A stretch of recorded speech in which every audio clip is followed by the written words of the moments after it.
Welcome to another edition of Love and Money. My name is Joel Solomon. I'm a prosperity coach. This is Tony Veer. He's a relationship coach.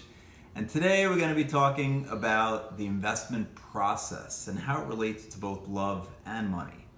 So as many of you know, I have on my website the investment process, a white paper. And it's under the program's drop-down menu under investing.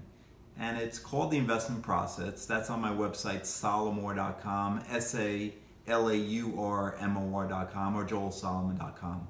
Before we get into it though, I know we want to say that we hope this video clicks with you guys. So Tony's got his click shirt. Yeah. So let's talk about the investment process and what does that mean? So for investing, the first step we talk about in the white paper is qualifying.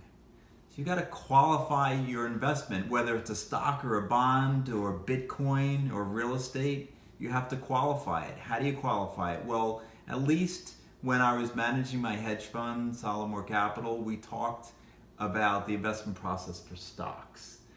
And for stocks, what we did was we were trying to qualify whether this particular investment had at least a 30% return. So that's the minimum return. That was one criteria we used. And then the other criteria we used is we're looking for at least 2 times upside to downside. Upside being the return, downside being the risk, or how much money could we lose.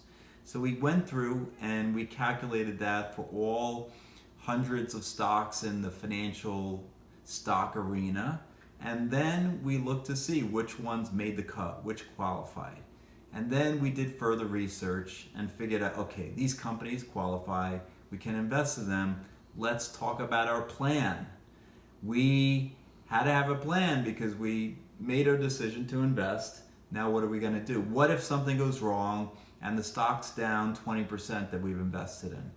Now, if we included that risk, the reason why it went down, we went to our write-up, said, oh, okay, well, that's what we thought would happen if this risk occurred. We're fine.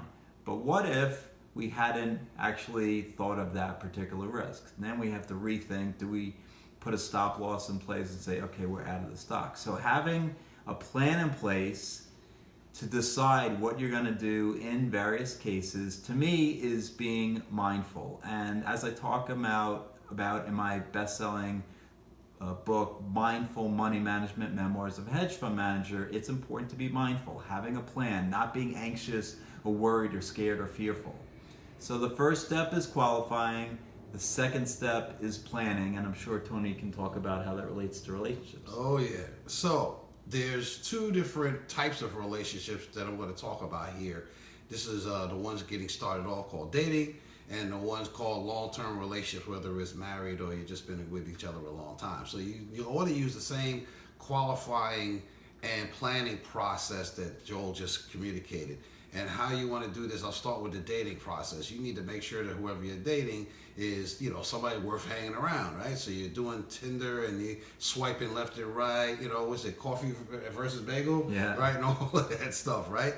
So you want to make sure this person is worth spending time with. And the first level of qualifying is whether or not they are harmonious with you in terms of interacting. The second level you want to look at is whether or not somebody actually can coexist with you, or they can blend their lives together. That takes a little while later on. You got to make sure that you feel safe with them. The second thing you want to do is, now once you understand that this person is good enough to be with you, you want to actually look at how can you put your lives together. So you start planning on, let's do this, let's do that, we want to do this down the road, whatever. So planning is about the activities that you enjoy with each other. Now, when you're in a longer-term relationship, you still got to qualify, but the qualification process goes a little shorter because you're like, hey, I got this idea. What do you think about this? So now, what do you think about it, and should we do it not? Usually goes pretty quick because you know each other, but then the planning goes a little deeper depending on what it is that you're planning about. Because most of the time what you're doing is you're planning on how to do something and both be happy about it. But what you may not be conscious of is it's also adding to the legacy of your relationship. You're creating a reputation with each other. You're creating a series of memories, which is your legacy. So when you're making plans, you want to make sure that you're going to be happy with this 5, 10, 20 years down the road when you look back on the thing that you was planning about. And that's the areas of investment that you really want to pay attention to. There's more to investing on both sides, but that's a great place to start. And I turn it back over to you. Great. So we'll end there. Thanks so much for watching. Look forward to seeing you next time. All right. Bye. Bye.